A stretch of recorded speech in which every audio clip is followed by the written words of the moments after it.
(2024년 7월 23일) 이정훈입니다. 오늘 치러진 국민의힘 대표 선거에서 한동훈 후보가 압도적인 다수로 당선이 됐습니다. 저는 한동훈 대표 당선을 보면서 이런 제목을 붙입니다. 미워도 다시 한번. 미워도 다시 한번. 한동훈 외에는 대안이 없었다. 이러한 한동훈 대표를 보면서 그는 제2의 이준석이 될 것인가? 라는 의문을 품어봅니다. 동시에 지금 윤석열 대통령 검사 출신이죠. 검사 출신 대통령이 과연 나오는 게 옳으냐? 옳지 않다라는 게 지난 대통령 선거가 있기 전까지는 확정된 주장이었습니다. 그런데 역시 대안이 없었기 때문에 검사 출신 윤석열 후보를 밀었고 그가 당선이 됐는데 워낙 심각한 여소야대 상황이기도 하지만 검사 출신 대통령의 한계를 많이 노정했습니다. 그리고 이원석 검찰총장이 지금 검찰적 사고로 법치를 강조하고 있죠. 검사 정치를 보여주고 있는데 역시 검사의 한계를 노정하고 있습니다. 지난 총선 때 한동훈 씨가 비대위원장 하면서 국민의힘을 이끌었지만 이재명이 이끄는 더불어민주당에 참패했습니다. 역시 검사의 한계를 노정했었습니다. 그런데 국민의힘이 검사 출신인 한동훈 씨를 다시 당대표로 뽑아 올렸습니다. 대안이 없다. 이게 국민의힘의 그리고 보수당의 큰 한계인 것도 같습니다. 한계는 한계고 이제 당선이 된 만큼 그에게 몇 가지 당부를 하고자 합니다. 영화 미워도 다시 한번. 이거 나이 드신 분들만 겨우 기억할 겁니다.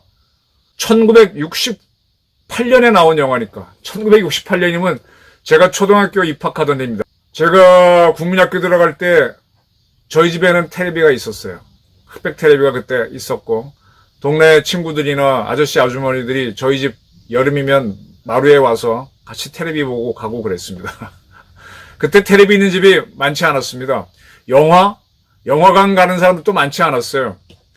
이 미워도 다시 한번은 그때까지 최고의 흥행 영화가 1961년 북한으로 납치됐다가 다시 한국으로 돌아와서 그리고 신상옥 감독과 혼인해서 유명했던 여자 배우 최은희 씨가 주연을 한 1961년 영화 성춘향이 그때까지는 대한민국 영화 역사상 최고 관객을 모은 영화였습니다.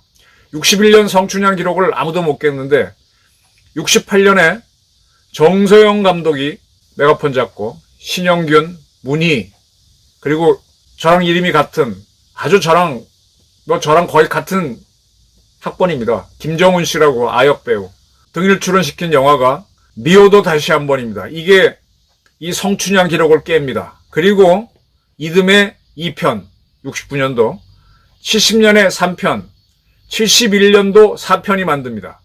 2편 3편 4편 가면서 차츰 관객이 줄어들지만 4편 때도 14만 명이 왔어요. 1편 때는 37만 명이 왔었고 24만 명도 그때는 어마어마한 겁니다. 요즘은 1000만 명이 넘어야 뭐 대단한 걸로 치지만 아주 공전의 히트를 쳤었죠.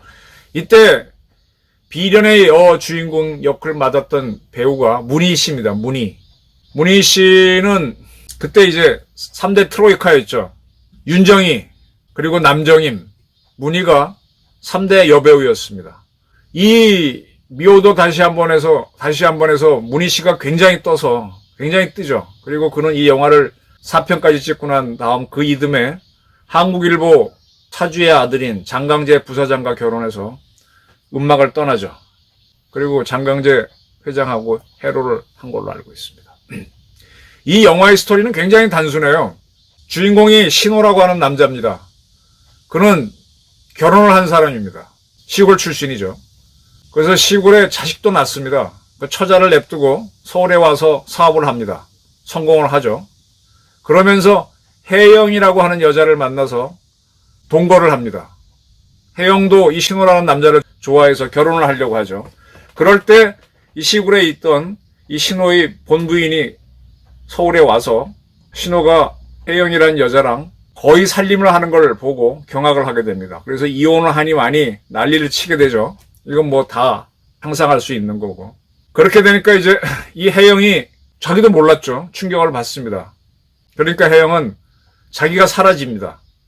그리고 자기가 아는 시골로 가서 거기에서 아이를 낳죠. 영신이라고 하는 아이를 낳습니다.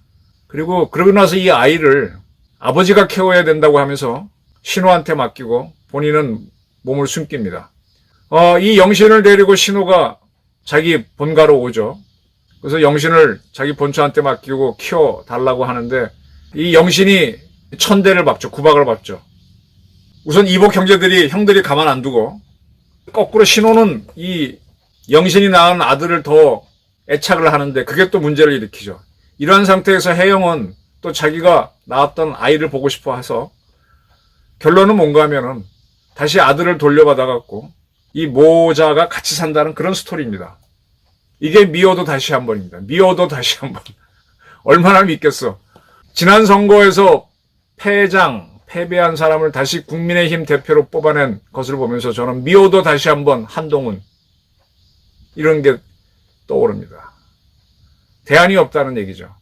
이 혜영 씨의 입장에서는 한 남자를 사랑했었고 자기 아이를 사랑했었고 그러니 그 결혼도 다 깨졌지만은 그래도 아이 때문에 남자를 볼 수밖에 없고 또 아이를 자기가 데리고 와서 어렵게 키울 수밖에 없습니다. 미워도 다시 한번. 지금 국민의힘이 얼마나 처절한가 하면요. 지금 이재명이 이끄는 민주당을 맞설 만한 거인이 없습니다. 저는 그런 거인을 혁명적 상황이라고 자꾸 얘기했었는데 혁명적 상황을 돌파할 수 있는 리더 그게 윤석열이 되기를 원했었죠.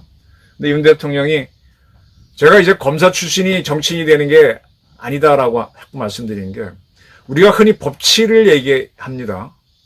rule by law, law의 법에 의한 통치, 법치가 중요하죠. 근데 법치를 가만히 보면요. 이거는 행정입니다. 우리나라에서 뭐 하라고 하는 행정룰이 많죠. 그거대로 살면 법치가 돼요. 신호등 파란 불일 때 건너가고 주차하지 말라는데 하지 말고 쓰레기 언제 내놓고. 네. 그러면 사회는 안정은 되는데 이게 사회가 발전을 하느냐? 그렇지 않습니다. 이 행정적인 걸 가장 잘 지키도록 강제하는 게 사법기관이죠. 검찰이 그 행정 룰을 어긴 사람이 있으면 기소를 하고 법원이 형량을 판단해서 선고를 하거나 뭐 유무죄를 다투거나 이렇게 되는 거죠. 그래서 이 검사나 판사 출신이 정치인으로 나오면 행정 전문가야. 행정 전문가의 또 다른 사람이 공무원을 오래 한 사람이 대통령 되면 잘할 것 같죠. 그건 행정이에요. 이 대학교에 가보면 행정학과가 있습니다. 근데 정치외교학과가 따로 있어요. 외교는 국제정치니까 빼놓고 본다면 정치학과가 따로 있어요. 정치하고 행정이 다른 겁니다. 행정의 일부분이 사법일 뿐입니다. 그죠? 그 사법에 그걸 둘로 쪼개서 이 행정 룰을 어긴 사람이 있으면 그걸 기소하는 걸 검찰, 그 기소된 거를 판단해 주는 게 판사, 법원일 뿐입니다. 근데 이 법원만은 굉장히 공정해야 되기 때문에 사실 행정부 내에서도 아주 작은 부서인 사법, 그걸 돌로 쪼개서 한쪽일 뿐인데 이걸 독립시켜가지고 행정부와 대등한 기관으로 만들어줬을 뿐이죠. 법원 자체는요, 정부로 보게 되면은 아주 작은 부서입니다. 국방부에 비하면 굉장히 작은 부서고요. 그냥 일개 부처밖에 안 되는 겁니다. 근데 그걸 떼어내서 행정부랑 동급으로 만들어줬을 뿐이죠. 그래서 그들이 정치를 하게 되면은 정치가 행정이 되고 또 공무원들이 정치를 해도 행정이 됩니다. 아까 대학교에는 정치과가 따로 있고 또 행정과가 있다고 말씀드렸습니다. 또 다른 행정의 한 형태가 군사학위입니다. 지휘 통제 같은 거.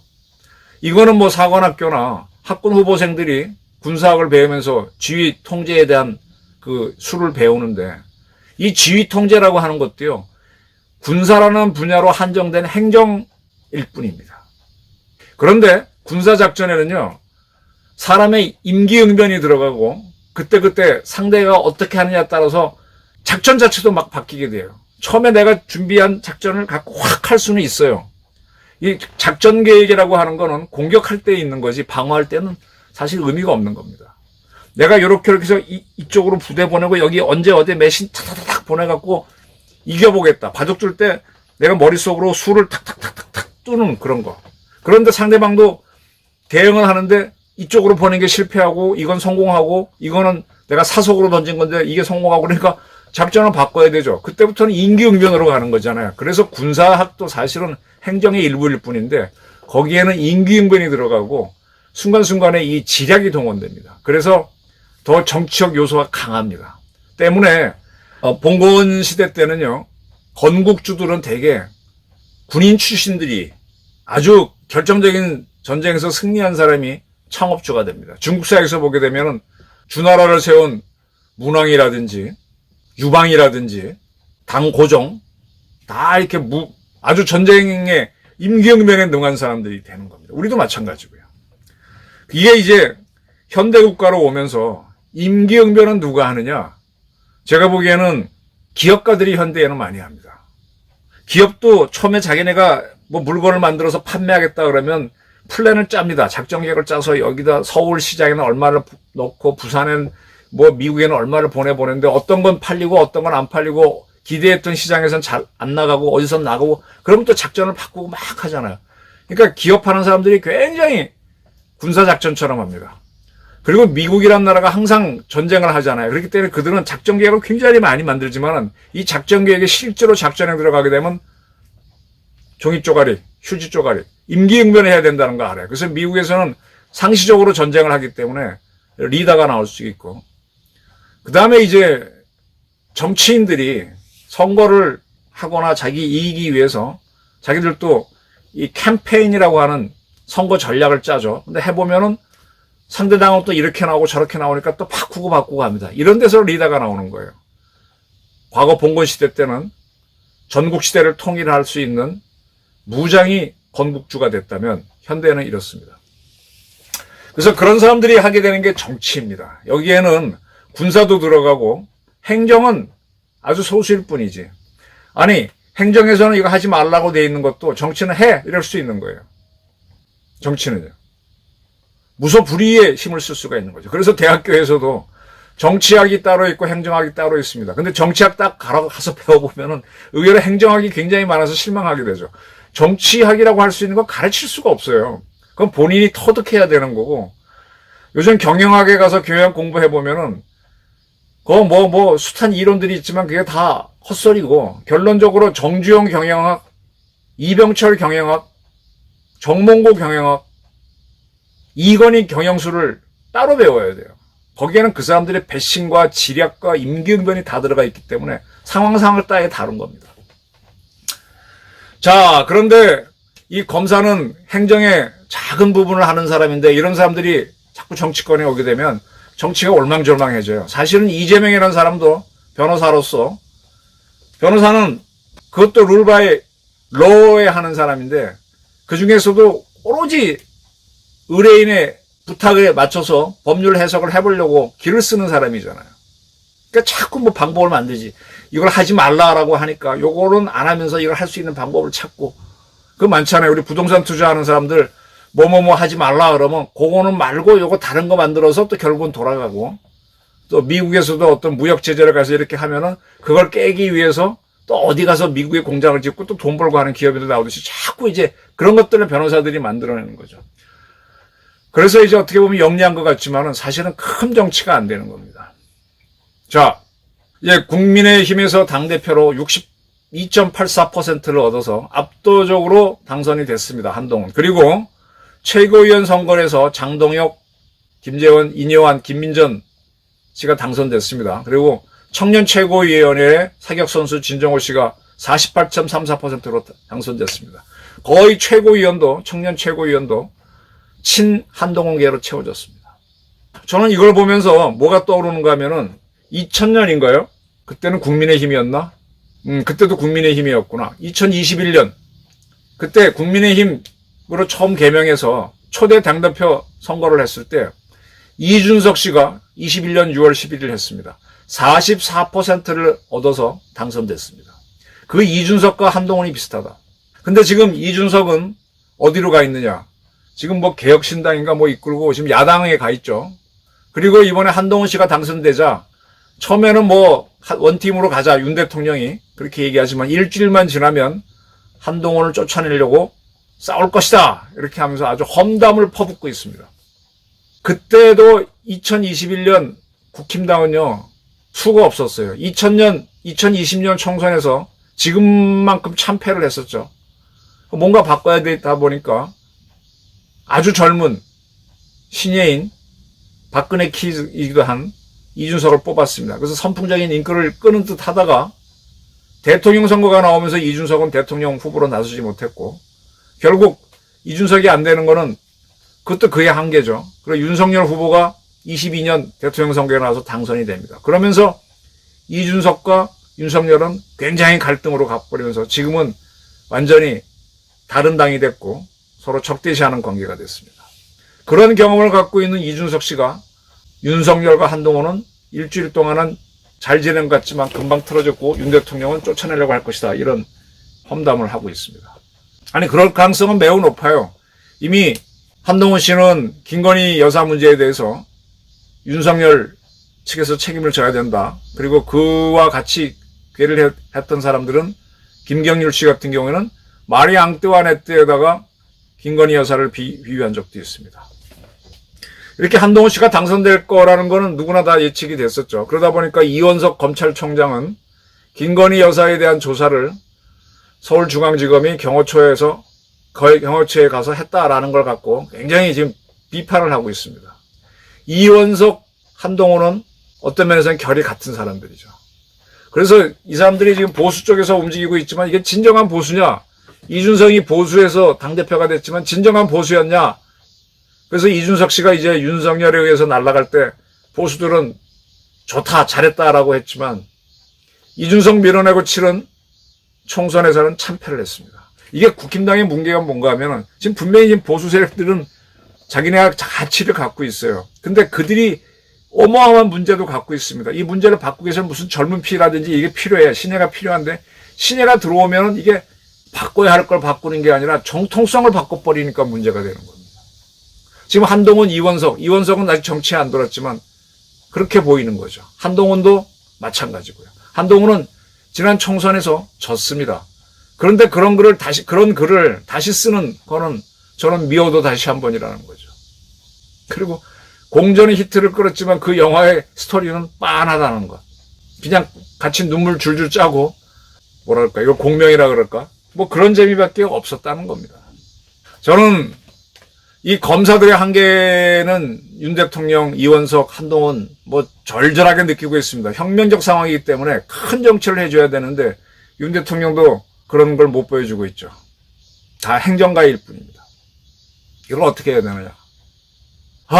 이번에 보다 보니까 나경원 씨가 눈에 띄는데 나경원 씨는 이번에 또 당대표에 실패했는데 2021년 당대표 선거에서는 그는 또 이준석한테 졌었어요. 나경원 씨는 늘 져. 그럼 나경원이나 원희룡 같은 사람이 큰 정치를 할 수 있냐? 그들도 보게 되면 나경원은 판사 출신, 원희룡은 검사 출신. 참, 왜 자꾸 서울법대에서 법조인 출신들을 정치인으로 옹립을 하는지. 이게 문제입니다.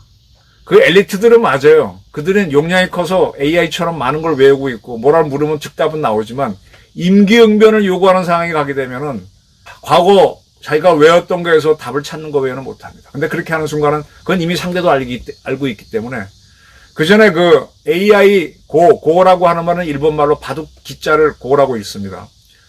AI 고하고 대한민국 최고의 바둑 선수인 이세돌이 붙었을 때 이세돌이 다 졌잖아요. 근데 이세돌이 한 번 이겼잖아. 그게 뭐예요? 바둑판 19줄을 이기는데 정 가운데 돌 딱 때리니까 이 AI는 모든 바둑하는 사람들이 뜬 수를 다 입력해서 이기는 수를 만들어냈는데 어떠한 바둑 기사도 한복판에 딱 두는 수는 안 둬. 그러니까 그다음부터 이게 정을 무너져서 이겼습니다. 그게 정치라는 얘기입니다. 이러한 거를 하려면 바둑을 넘어서는 바둑 기사가 돼야 되는데 윤석열, 한동훈, 이원석, 나경원, 권일영 다 서울법대 출신의 법조인들, 이재명까지도 이게 한국 정치의 답답함입니다. 반대로 미국에서는요 트럼프가 기업인 출신으로서 거침없이 가고 있죠. 그러니까 무서운 겁니다. 미워도 다시 한 번을 해야 되는 국민의힘을 보면서 제2의 이준석 느낌을 갖는 거는 저뿐만이 아닐 겁니다. 한동훈 씨가 당대표가 됐습니다. 그렇다면 이제 본인도 사람이 안 바뀝니다.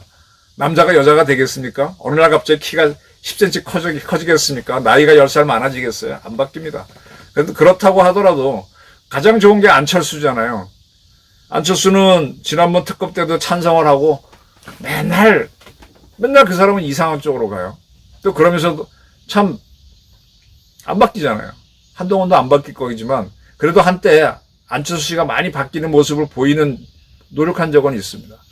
한동훈 씨도 당대표가 된 이상 지난 총선에서 진 것도 이재명하고 네크앤네크 고부고부 싸움밖에 못했잖아요. 확 넘어서는 걸 못했잖아요. 국민적 관심과 지지는 얻었지만 그의 그릇은 크지 못했습니다. 이번에 이원석에 대해서 홍준표 대구시장이 국량이 종지 그릇 간장 종지만 하다 그랬는데 작죠. 대인들이 아니죠.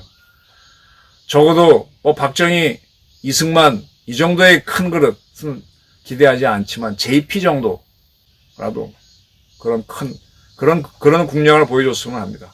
한동훈 씨도 검사의 한계를 빨리 벗어나서 본인이 극복하고, 그리고 지금 윤석열 대통령의 한계가 사람들을 골라 쓰는 게 다 풀이 좁잖아요. 지금 인요한이니 뭐니 다 이런 사람들도 한동훈계로 보이는데 풀이 좁지 않습니까? 그걸 빨리 극복해 주기를 바라는 바입니다. 감사합니다.